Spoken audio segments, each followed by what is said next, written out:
বেলেঘাটা জুড়ে অন্যান্য আরো অনেক জায়গা থেকে খবর আসছে, আমি বেলেঘাটার কথা বলছি। অতি উৎসাহী বিজেপি কর্মীদের লাগাম ছাড়া সন্ত্রাসের খবর আসছে। একটি মৃত্যুর খবর এসছে, তার বিস্তারিত নেওয়া হচ্ছে ৩৫ নম্বর ওয়ার্ডে। ৫৭ নম্বর ওয়ার্ডে ব্যাপক ভাঙচুর, দোকান দখল, মানুষের ঘর থেকে বার করে দেওয়া, এগুলো চলছে। ৩৩ নম্বর ওয়ার্ডে পবিত্র বিশ্বাসের পার্টি অফিসে হামলা করে নৃশংসভাবে পবিত্রবাবুকে মারা হয়েছে। ৩০ নম্বর ওয়ার্ডে ভাঙচুর চলছে। ২৮-এ দু একজন একটু ওড়ার চেষ্টা করেছেন। তো এখন এগুলো তো কাম্য নয়। আমি শুধু আমার কথা বলতে পারি, ২১ সালে নিজেদের বাড়াবাড়ির জন্য যে বিজেপি কর্মীরা দু একজন অন্য কেন্দ্রে, বেলেঘাটাও নয়, অন্য আরেকটি কেন্দ্রে ঘর ছাড়া ছিল এবং আমার কাছে এসেছিল, আমি কুণাল ঘোষ নিজে তার এলাকায় নিয়ে গিয়ে পুলিশকে বলে তাদের এলাকায় গিয়ে বাড়িতে ঢুকিয়ে দিয়ে তৃণমূলের বাকিদের বলে এসেছিলাম কোন রকম যেন ডিস্টারবেন্স নয়। আর তিনিও বলেছিলেন বিজেপি কর্মী, আমি একটু অতি উৎসাহী হয়ে উঠেছিলাম, আমারও অতটা করা ঠিক হয়নি, সবাইকে তো একসঙ্গে থাকতে হয়। তো ফলে আমি সেরম একটি লোক যে আজকে বেলেঘাটা বিধানসভায় আমি বিধায়ক নির্বাচিত হয়েছি। তো এখন সেখানে সেই বেলেঘাটা বিধানসভায় কেন আপনারা হামলা করছেন বিজেপি? আমি কোনো হামলা বা অন্যায়কে কোনোদিন প্রশ্রয় দিয়েছি? কেউ বলবেন না।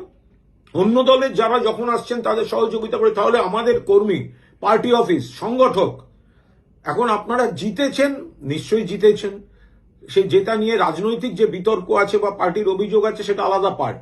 আপনারা দেখছেন আপনারা জিতেছেন, তার মানে এই নয় যে কেন্দ্রে আপনারা হেরেছেন সেখানে গিয়ে আপনারা এই হামলাগুলি করবেন। আমি আপনাদের অনুরোধ করছি যে দেখুন, একদিনের নয় রাজনীতিটা, একটা ভোটেরও ব্যাপার নয়। তো আসুন সবাই মিলে করি। মানুষ আমাকে সুযোগ দিয়েছেন, আমি জিতেছি। কাল যারা গন্ডগোল করছিলেন আমার কাউন্টিং এর ওখানে, সে বিস্তারিত যাচ্ছি না, তারাও শেষে করমর্দন করে বলে গেলেন দিনের শেষে আপনি বিধায়ক, আমাদের সব যোগাযোগ থাকবে। আমিও সেটা খোলা মনে গ্রহণ করছি। কিন্তু এইভাবে বেলেঘাটার বিভিন্ন কেন্দ্রে, ওয়ার্ডে যে হামলা, একটি প্রাণহানির ঘটনাও ঘটে গিয়েছে, তার বিস্তারিত পুলিশ জানাবে। আর আমি তার সমস্ত জায়গাটা যোগাযোগ রাখছি। পুলিশকে বলা হয়েছে, আমার নির্বাচনী এজেন্ট আইনজীবী অয়ন চক্রবর্তী সংশ্লিষ্ট মহলে সমস্ত অভিযোগ দায়ের করছেন। ওসির সঙ্গে কথা হয়েছে, যা যা করণীয় শান্তি ফেরানোর করছি। কিন্তু বিজেপিকে বলছি, গতবার যে ব্যক্তি আপনাদের ঘরছাড়াদের নিজে দাঁড়িয়ে থেকে বাড়ি ফিরিয়েছে, এবার আমার ভোটের আগে আমাদের ছেলেরা অতি উৎসাহে কাজ করলে, সিপিএম এর পোস্টারের উপর পোস্টার মারলে আমি দাঁড়িয়ে আমার নিজের পোস্টার ছেড়ে দিয়েছি।